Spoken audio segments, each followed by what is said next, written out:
Joe's Master Koan, Part 1. Joe sat on the grass and waited. Waiting was the thing that Joe did best, and he did it a lot. He waited for the master to return, as he always did at this time. Stones had been arranged neatly, hewn and neatly stacked into 10-foot-high walls all around.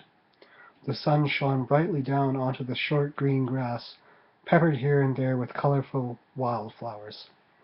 Many had waited here before him, and he would not be the last to take up a vigil here. The main problem was that he had no idea how long he would be waiting.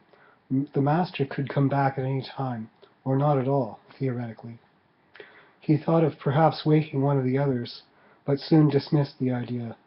He was sure the master would come eventually.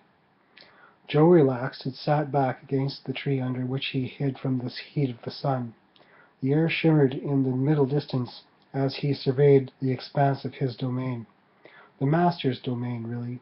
He merely was in charge until the master's return. Joe dozed in the early afternoon heat, and his highly trained mind wandered, and he drifted off into thoughts of his former life. In an ancient past, from a time beyond knowing, his world had ended. He knew one thing: no one was going to make him disobey his master's wishes. He had been left with precise instructions in that regard. Stay sharp, don't be fooled. Joe started slightly as he dozed and looked up, out to the high wooden gate. He was alert and strained his ear. Did he sense a presence from outside? He wondered if someone was there, although he still heard no one. A loud knocking on the gate. "Are you there?